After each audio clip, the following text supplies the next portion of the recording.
વેદાંતભાઈને કરી દીધા મસ્ત મજાના તૈયાર, કેમ કે જવાનું તો આજ લાકડિયા, આજે તો રવિવાર એટલે જવાનું હતું મેલડી માતાના દર્શન કરવા.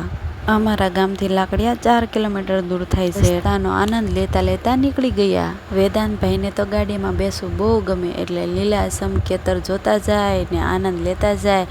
કેવી મજા આવે છે ભાઈને. જો ગાડીમાં બેસવું તો વેદાંતભાઈને બહુ જ ગમે.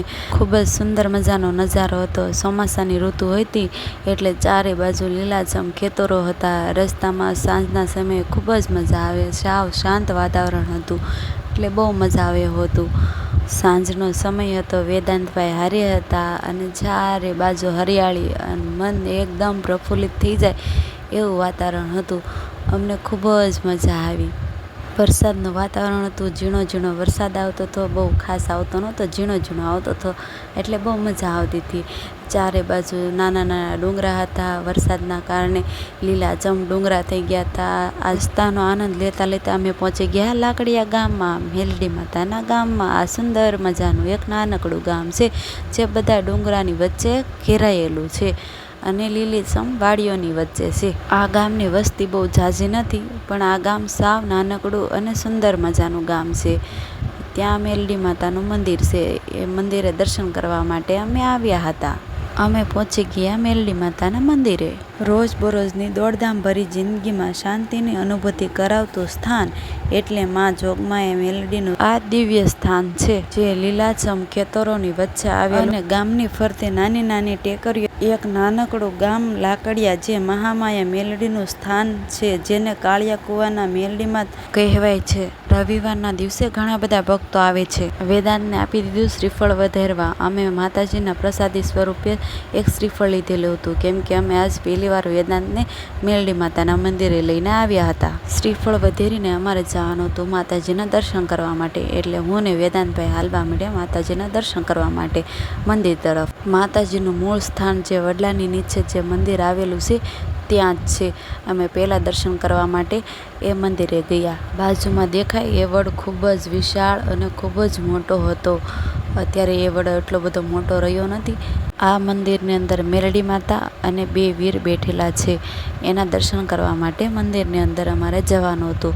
હું ને વેદાંતભાઈ પહોંચી ગયા મેલડી માતાના મંદિરે. વેદાંતભાઈને સરસ મજાના માતાજીના દર્શન કરાવ્યા, માતાજીના આશીર્વાદ અપાવ્યા અને વેદાંતભાઈને ત્યાં માતાજીના ખોળામાં બેસાડ્યા. આ મંદિરમાં મેલડી માના સાથે વીર ભીમડિયા દાદા અને વીર નારસંગ દાદા બિરાજમાન છે. માને ભૂરિયા વડવાળા મેલડીમાં પણ કહેવામાં આવે છે.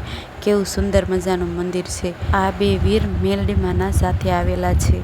આ બંનેને પ્રસાદી રૂપે દૂધ ગોળનો પ્યાલો ભક્તો ચડાવે છે. લાકડિયા ગામે બિરાજમાન થયેલ માં મેલડી ભક્તોના મનના મનોરથ બધા જ પૂરા કરે છે. અહીં માના પારે પોતાના દુઃખ લઈને આવે છે, રડતા આવે છે અને તેમની બધી જ મનોકામનામાં મેલડી પૂરી કરે છે. રડતા રડતા ભક્તો આવે છે અને હસતા મોઢે પાછા જાય છે, કેમ કે માં કોઈના દુઃખ રહેવા દેતી નથી. માને તો બધા જ સમાન છે. મેલડીએ ઘણાના ઘરે પારણા બંધાવ્યા છે, એટલે તો માં બધા ભક્તોના હૃદયે વસેલા છે. માં થોડા સમય પહેલાં જ આ નવા મંદિરનું નિર્માણ કર્યું હતું. મંદિર આ ખૂબ જ ભવ્ય છે અને સુંદર છે. તેમાં મેલડી માતાની મૂર્તિ ખૂબ જ સુંદર છે. અમારે આ મંદિરની અંદર દર્શન કરવા જવાનું હતું. આજ રવિવારનો દિવસ હતો એટલે ઘણા બધા ભક્તો હતા. ઘણું બધું ટ્રાફિક હતું. મંદિરે દર્શન કરવાની ખૂબ જ મજા આવે એવું હતું. ખૂબ જ શાંતિ હતી. ખૂબ શાંત વાતાવરણ હતું. આની સુંદર અને મનમોહક મૂર્તિ છે. ચાલો અમારી સાથે તમને પણ માં મેલડીના દર્શન કરાવું. જોવો છો ને કેવી મજાની સુંદર મજાની માની મૂર્તિ છે. આ મેલડીમાં લાકડિયા ગામમાં બિરાજમાન છે. આ ભવ્ય મંદિર હમણાં જ નિર્માણ પામેલું છે. અમારે ત્યાં વેદાંતભાઈને દર્શન કરાવવાના હતા, પગે લગાડવાના હતા. દર્શન કરીને વેદાંતભાઈને બેસાડી દીધા માં મેલડીના ખોળામાં. વેદાંતભાઈને તો માના ખોળામાં રમવાની બહુ જ મજા આવી. કહેવાય છે કે અહીંયા ખૂબ જ વિશાળ મોટો વડ હતો. વડ બેસવાના કારણે વડ ઊભો જ એની મેળાએ સળગી ગયો હતો, એટલે માં મેલડીને ભૂરિયા વડવાળી માં મેલડી પણ કહેવામાં આવે છે. આ મોટું મંદિર છે તે ખૂબ જ વિશાળ છે. ખૂબ જ સુંદર મજાની ખૂબ જ મોટી મૂર્તિ છે. આજુબાજુ ઘણી બધી જગ્યા પણ છે। આ મૂર્તિ ખૂબ જ સુંદર છે, જાણે આપણને એમ જ થાય કે માં હમણાં આપણી સાથે વાતો કરશે, આપણને આશીર્વાદ આપશે, હમણાં દર્શન દેશે એવું લાગે। દર્શન કરી અને વેદાંતભાઈ ઘણીવાર રમી લીધું, પછી બહાર સેલ્ફી પોઈન્ટ છે ત્યાં અમે વેદાંતભાઈનો શોર્ટ વિડીયો લેવા માટે આવતા રહ્યા। આ ખૂબ જ સુંદર મજાનું સેલ્ફી પોઈન્ટ, સુંદર મજાનો વિડીયો લેવા માટે સેલ્ફી પોઈન્ટ આપેલો છે। અમે વેદાંતના લોંગ વિડીયો, શોર્ટ વિડીયો, ઘણા બધા ફોટા ઘણું બધું પાડ્યું હતું। વેદાંતભાઈ તો ઘણા બધા ખુશ હતા। એ ખૂબ જ સુંદર મજાની જગ્યા છે। તમે પણ આવજો મેલડી માતાના દર્શન કરવા માટે। અમારા ગામથી તો મેલડી માતાનું મંદિર ખૂબ જ નજીક છે, ખાલી 4 કિલોમીટર જ દૂર છે। એટલે અમે તો રવિવારના દિવસે મેલડી માતાના મંદિર આવ્યા હતા। વેદાંતભાઈ તો ઘણા બધા ખુશ હતા। બંને મંદિરે દર્શન કરીને અમે ફોટા પાડીને અને પછી ગયા અમે પ્રસાદી લેવા। મંગળવાર અને રવિવારના દિવસે અહીંયા પ્રસાદી આખો દિવસ શરૂ હોય છે। પ્રસાદીમાં હતા ગુંદી અને ગાંઠિયા। વેદાંતને પણ મેલડી માતાની પ્રસાદી ખવડાવી અને અમે પણ મેલડી માતાની પ્રસાદી ખાધી। પ્રસાદી લઈને અમારે જવાનું હતું મંદિરની પાછળ જે કૂવો આવેલો છે તે કૂવો જોવા માટે। એટલે અમે નીકળી પડ્યા મંદિરની પાછળ જે કૂવો આવેલો છે માં મેલડીનો, તે કૂવો જોવા માટે। એવું કહેવામાં આવે છે કે ઘણા વર્ષો પહેલાં 7 વર્ષ કાળ પડ્યો હતો। 7 વર્ષ કાળ પડવા છતાં આ કૂવામાં પાણી ખૂટ્યું ન હતું। આ કૂવાએ 7 વર્ષ કઢાવ્યા હતા। આ કૂવો મંદિરની પાછળની બાજુએ આવેલો છે। પહેલાં તે કૂવા પાસે જવાય એમ હતું નહીં, પણ અત્યારે રિનોવેશન કરીને ખૂબ જ સુંદર મજાનું બનાવ્યું છે। આ કૂવાની અંદર તમે જોશો એટલે ઉપરથી જોશો એટલે તમને પાણી કાળા રંગનું લાગે છે। એટલે માં મેલડીને કાળિયા કૂવાની મેલડી તરીકે પણ ઓળખવામાં આવે છે। આ કૂવાની બાજુમાં એક નેરું છે। વરસાદની ઋતુના કારણે આ નેરામાં અત્યારે પાણી છે। આ કૂવે આવવા માટે કોઈ પ્રોબ્લેમ આવે એમ નથી, કેમ કે નેરાની ઉપર એક પુલ બનાવેલો છે। ચાલો અમારી સાથે તમને પણ માતાજીના આરતીના દર્શન કરાવું। ચાલો લાવો અપાવો।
પાછી ગઈ આરતી કરવા એવું લેતો હો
દાદાની જય માત કી જય હર માત કી જય મહારાજ કી જય હનુમાનજી મહારાજ કી જય રામચંદ્ર ભગવાનની જય કૃષ્ણ કનૈયા લાલ કી જય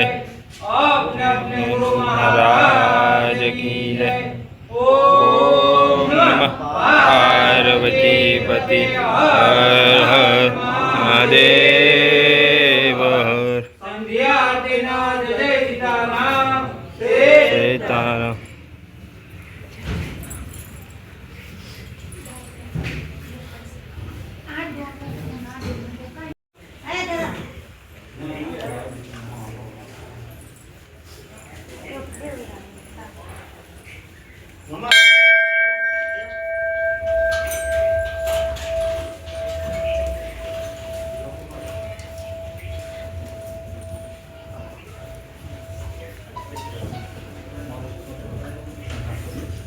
આરતીનો સમય હતો એટલે માતાજીના આરતીના દર્શન કરી હવે અમે જઈએ છીએ અમારા ઘરે.